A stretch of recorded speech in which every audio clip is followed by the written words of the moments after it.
folks, it's Meg. Today we are talking GI. I'm going to apologize that I'm way up in the corner. Apparently you can't put baby in the corner, but you can put Meg in the corner.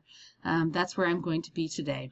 Anyway, in the functional medicine world, we typically say start in the gut. I don't care if it is anxiety, acne, migraine, blood sugar, blood pressure, really anything. People say start in the gut, and that's actually a really good idea.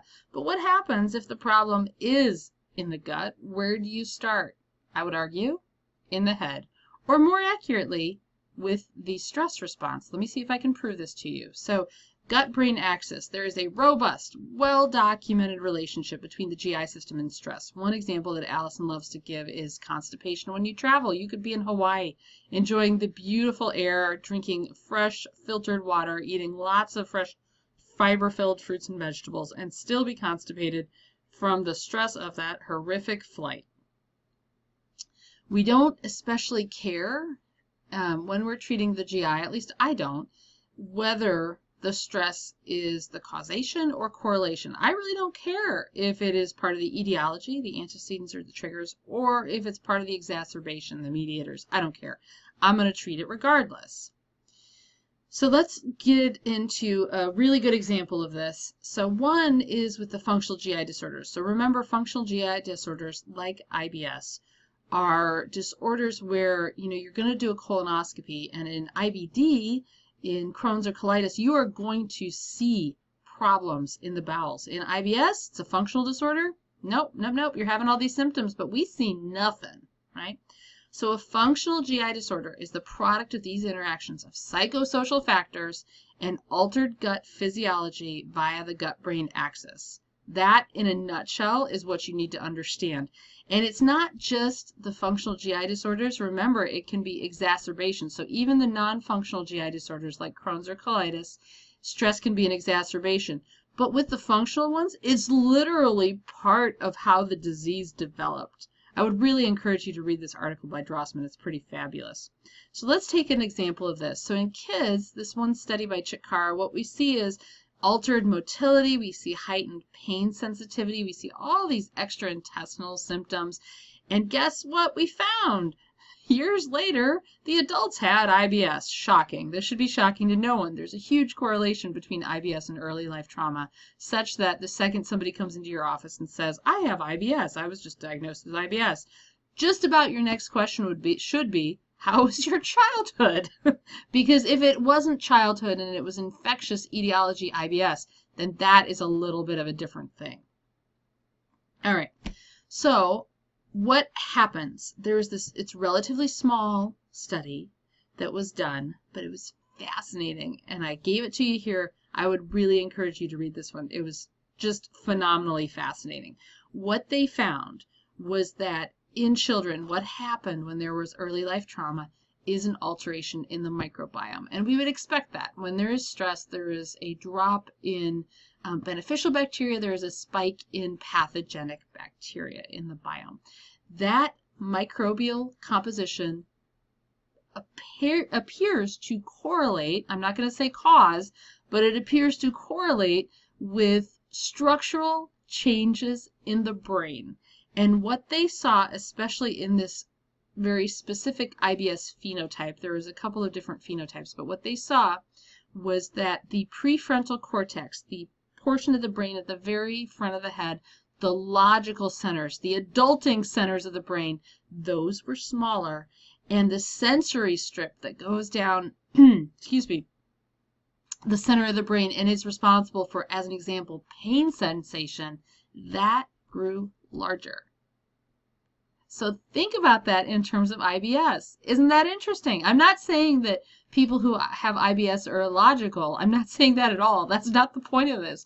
But fascinating that that sensory strip grew larger, and that the ability to actually cope with the fact that you have this heightened sensitivity to pain is less. That does seem to describe IBS pretty well in my book, actually. So there's another paper that I actually really like for the diagrams. This is going to show you the feedback loop of what happens. So literally, it just goes from the brain to the gut to the gut to the brain and back and forth via all kinds of different mechanisms, by the nervous system, by inflammatory cytokines, those microbial metabolites. All that stuff is influencing the gut and the brain, and what happens in one does not stay in one, it goes to the other.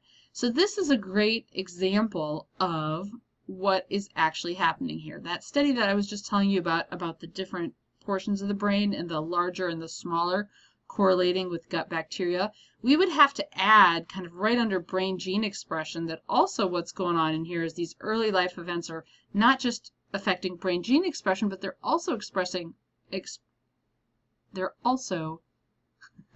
changing the gut microbiome, which is affecting the stress and allostatic load, and it's affecting it's just a huge feedback loop. Do you see that? Okay, so anyway, long story short, what happens in the brain does not stay in the brain. Much like what happens in Vegas sometimes does not stay in Vegas. One thing that I wanted to point out here, though, I think it's really critical. You will note that the GI module comes after the HPA module. And that was pretty intentional on our parts, because some stress is good. So that's eustress, right? You get to this point that you're like, yes, good stress. That stress of having a deadline and having to get something done, that's good until it turns into distress. So you'll notice the health and performance axis. So as there is more kind of good stress, the health and performance improves. As there is more bad stress, the health and improvement and performance goes right back down. So as I like to say it to my clients, if you don't deal with your feelings, you're going to get issues in your body tissues. You have to feel the feelings or you're going to get issues in the tissues, basically. So where does this leave us? This leaves us, I always like Holmes and Raw. I really like this stress scale. And I know Liz mentioned it in the HPA axis module, but I wanted to mention it again because I'd like you to actually do it for yourself. So please go ahead and click this link, see what your level is, start experimenting with checking this with your clients. You'll notice that the higher this particular metric gets you, the likelihood of illness increases hugely, right? Hugely, hugely. And not all of the things on this scale are what we would consider negative stress. Some of them, potentially like the birth of the child or moving or getting a new job that you love. It doesn't matter that they're good stress. They're still stress. And they increase the risk of disease. So screening. Some screening questions that you can ask, things like, do you have constipation when you're home on break? Those college kids, that's good to know. Do you have IBS when you're on vacation? If you have a client who comes in and said, I ate all this pasta in Italy and I was totally fine with it, and then they come home and they can't eat anything and they think they are gluten sensitive, that should really be a trigger for you to wonder what on earth is going on with their stress response. So what else in the GI world is affected by stress? This paper by Contract et al. Actually goes into a lot of it, but I'm going to give you the bullet points here, and this comes directly from them. So gastrointestinal tract movement disorders, pain, right? That visceral irritability, rate and flow of secretions. Oh my gosh, all those people with the hypochlorhydria, right? Or the problems digesting without enzymes. Intestinal permeability, blood flow to the gastrointestinal tract. You got to rest to digest. And then finally, increased intestinal bacteria counts. Hello, SIBO. How you doing? Nice to see you. So think about this in terms of your clients. I'm not saying that you're not going to do all the GI stuff. I'm absolutely not saying that. I'm not saying that you're not going to test and that you're not going to do everything that you want to do. But make stress assessment be a part of your GI plan. Find the least invasive, most effective intervention first, and then see what remains.